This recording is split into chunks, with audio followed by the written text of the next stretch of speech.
એની સાથે જ આપણી સાથે કહી શકાય ગઈકાલે રિઝલ્ટ્સ આવ્યા હતા ચોલામંડલમના અને તેના પરિણામ જાહેર થઈ ગયા છે અને તેના પર વધુ વાત કરવા આપણી સાથે જોડાઈ રહ્યા છે કંપનીના vehicle finance national business manager Ravindra Kunde. Ravindra ji, आपका स्वागत है सर। सबसे पहले तो मेरा सवाल आपकी जो असेट क्वालिटी है उसको लेकर आ रहा है सर। असेट क्वालिटी में कहीं ना कहीं जो ग्रॉस एनपीए है या फिर एनपीए बात करें सर, वहाँ एक बढ़त देखने मिली है सर। 3.1% से बढ़ के हम देखें तो 4.4% पे आ गए हैं। क्या वजह रही है सर? किस तरह से ये नंबर को रीड करना चाहिए? नहीं, आपने अगर वो देखा नहीं है, उसमें फोर्थ बकेट का जो हमने प्रोविजनिंग को लिया है वो उसको प्रोविजनिंग को लेने के बाद वो 4.42 में पहुंचा है। अगर एप्पल टू एप्पल कंपैरिजन करेंगे तो 3.33 से 3.39 ही है, तो एनपीए में कोई इंक्रीज नहीं है। इनफैक्ट एनपीए को हमने मेंटेन किया हुआ है। जब हम चौथे बकेट में प्रोविजनिंग ले लिए हैं तब वो जाके 4.42 होता है। तो वो एक एक्चुअली अच्छी बात है कंपनी के लिए कि हम देख रहे हैं कि हमारा एनसीएल अभी कम हो रहा है, तो हम जो आरबीआई का जो नॉर्म 2018 में आने वाला है 120 डिक्विटी का, वो हम 18 महीने पहले ही इम्प्लीमेंट कर चुके हैं। जी। उसके साथ सर आपसे बात और एक जानना चाहेंगे कि आपके जो प्रॉफिट के आंकड़े यानी मुनाफा का आंकड़ा है वो काफ़ी उसमें बढ़त होने देखिए साल दर साल देखें तो 27% की एक बढ़त देखने मिली है। कहाँ से सर कह सकते हैं एक पॉजिटिव या एक मुनाफे के फ्रंट पे सपोर्ट मिला है सर? आपका जो खास करके होम लोन फाइनेंसिंग का बिजनेस है और जो व्हीकल फाइनेंसिंग का बिजनेस है उसमें से कोई बड़ी सपोर्ट देखने मिल रही है? नहीं, ये जो आपने पहला क्वेश्चन जो पूछा था वो इसी से रिलेटेड है। प्रॉफिट इस तरह से बढ़ा है, 3 जगह से हमारे को नेट इनकम मार्जिन जो है बढ़ रहा है। एक तो हमारा जो इंटरेस्ट इनकम रिवर्सल होता है वो अगर एनपीए बढ़ जाता है तो वहां से इंटरेस्ट इनकम रिवर्सल बढ़ने की संभावना रहती है, लेकिन इंटरेस्ट इनकम रिवर्सल बढ़ा नहीं है, तो वहां से एक बेनिफिट है। नेट इनकम मार्जिन जो बढ़ रहा है वहां पर 3 जगह से बेनिफिट आ रहा है। कॉस्ट ऑफ फंड का बेनिफिट आ रहा है, इंटरेस्ट इनकम मार्जिन जो बढ़ रहा है उसमें जो रिवर्सल है वो कम हो रहा है और हमारी रेवेन्यू भी बढ़ी है, तो तीनों तरफ से प्रॉफिट बढ़ रहा है।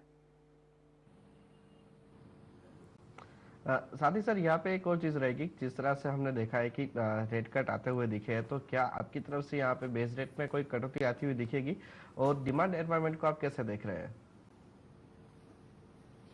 देखिए, डिमांड बढ़ रहा है। लाइट कमर्शियल व्हीकल का जो निगेटिव ग्रोथ हो रहा था पिछले क्वार्टर तक, अब वो पॉजिटिव ग्रोथ में आ गया है। सिर्फ स्मॉल कमर्शियल व्हीकल में बचा हुआ है। हेवी कमर्शियल व्हीकल तो पहले ही पिछले क्वार्टर से ही ग्रोथ में है।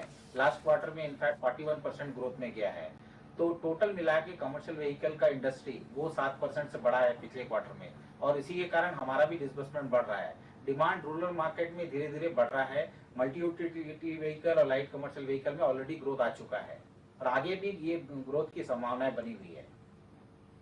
जी सर, आपने डिमांड की बात कही तो रूरल मार्केट में तो डिमांड आपने बताया बढ़ी है, लेकिन सर अर्बन मार्केट की क्या सिचुएशन है?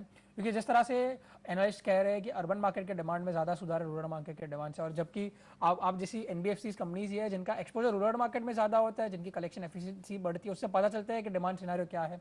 तो अर्बन मार्केट के लिए आप क्या आउटलुक लेके चल रहे हैं और आने वाले क्वार्टर्स में?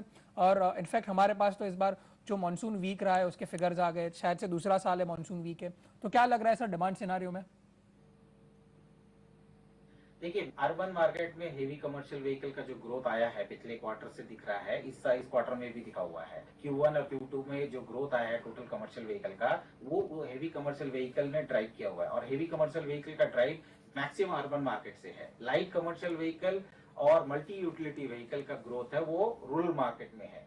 और हम लोगों ने जो 18 महीने में जो बिजनेस किया है उसमें ये भी देखते आ रहा है कि जो आपका अर्ली डिफॉल्ट है, इन्फेंट डेलिंकेंसी है, वो भी कम होते जा रहा है। तो डिमांड बना हुआ है, कैश फ्लो बना हुआ है, मैक्रो इंडिकेटर जो है वो अच्छे हो रहे हैं, और इसके कारण हमें लगता है कि अगले क्वार्टर में भी ये ग्रोथ बना रहेगा। जहां तक बात है मानसून डेफिसिट होने का, तो स्मॉल कमर्शियल व्हीकल पहले से ही उसके कारण इंपैक्ट में है, और उसके कारण जो इंपैक्ट डिसबर्समेंट में आया था वो डिसबर्समेंट का इंपैक्ट हमने कवर किया लाइट कमर्शियल व्हीकल, कार और हेवी कमर्शियल व्हीकल में। तो इस तरह से हमारा डिसबर्समेंट का ग्रोथ बना हुआ है।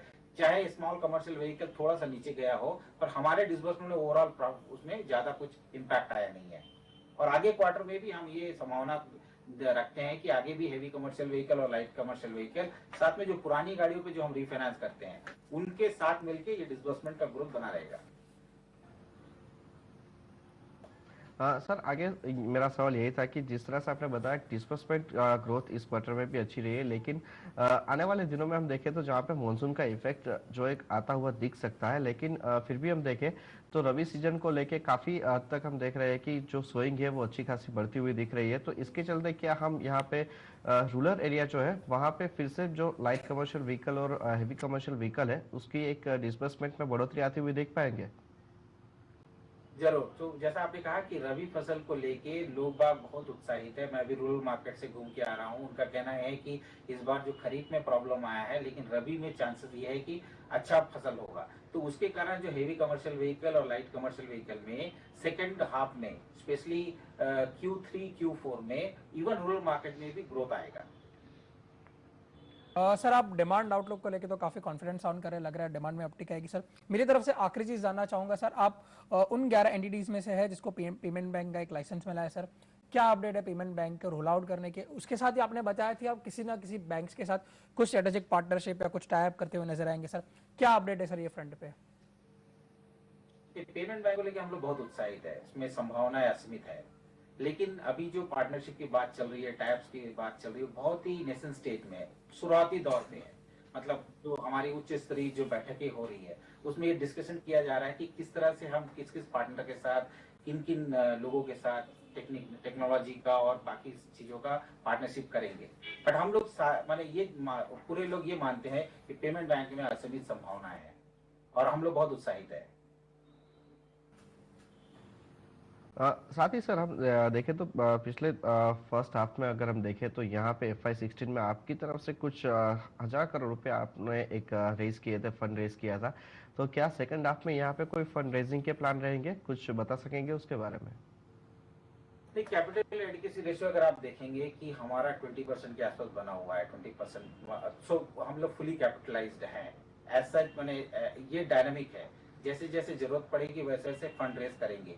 लेकिन हम लोग अभी अपने कैपिटल एडिकेसी रेशियो जो RBI का नॉर्म उससे ऊपर चल रहे हैं, तो इमीडिएटली मुझे नहीं लगता, बट जैसे ही जरूरत पड़ेगी उसमें फिर हमारे उच्च स्तरीय समिति उसमें डिसाइड करेगी और फिर हम फाइनेंस मार्केट में जाएंगे। जी सर, आपका बहुत बहुत शुक्रिया आज हमसे सारी डिटेल शेयर करने के लिए, आपका खास करके आपका जो डिमांड का आउटलुक है वो हमसे शेयर करने के लिए सर। સો આ હતા ચોલામંડલમના મેનેજમેન્ટે જણાવી રહ્યા હતા કે રૂરલ ડિમાન્ડમાં ડેફિનેટલી એક અપટેક જોવા મળી રહ્યું છે, ઇન્ક્રીઝ થઈ રહી છે। એની સાથે જ તેમણે એમ પણ જણાવ્યું કે પેમેન્ટ બેંકના ફ્રન્ટ માટે પણ તેઓ ખાસા એવા ઉત્સાહિત છે અને આવનારા સમયમાં તેઓ અનાઉન્સમેન્ટ કરતા જોવા મળી શકે છે। સાથે જ પ્રદીપજી આપ પાસે સૌથી પહેલાં એક ક્વિક કોલ લેવા માંગીશ ચોલામંડલમ પર। શું લાગી રહ્યું છે આજે લેવલ્સ આવી રહ્યા છે 640-650ના આસપાસ, કોઈ એન્ટ્રી માટે કોઈ કહી શકાય એક બ્રેકઆઉટ આવતું જોવા મળી શકે છે? એન્ટ્રીનો ચાન્સ લાગી રહ્યો છે અહીંયા? जी ओवरऑल જોવા જઈએ તો ઉપરમાં લગભગ જે હાઈ બન્યો જુલાઈ મહિનામાં 700 ને આપણે જોવા જઈએ 740 ની આસપાસ, ત્યારથી એક ઘટાડા તરફીનો ટ્રેન્ડ છે। તેમ છતાં પણ સ્ટોક તેના મહત્વના સપોર્ટ લેવલની આસપાસ આવી રહ્યો છે। મને લાગે છે કે આ લેવલથી એક બાઇંગ ઓપોર્ચ્યુનિટી બની શકે છે કે જેમાં આવનાર દિવસોમાં ફરીથી આપણે 645 અને 670ના લેવલ જોઈ શકીએ છીએ। સ્ટોકમાં મારી ગણતરી પ્રમાણે જે રીતનો ચાર્ટ છે, નીચામાં 570નો સ્ટોપ લોસ રાખવો કે જે એક મજબૂત સપોર્ટ છે અને ઉપર અને 590 595ની આસપાસ ખરીદીનો ચાન્સ મળે તો ખરીદી કરવી। ઉપરમાં જોવા જઈએ તો 650 અને 670ના લેવલ આવનાર 2 થી 3 મહિનામાં આપણને જોવા મળી શકે છે।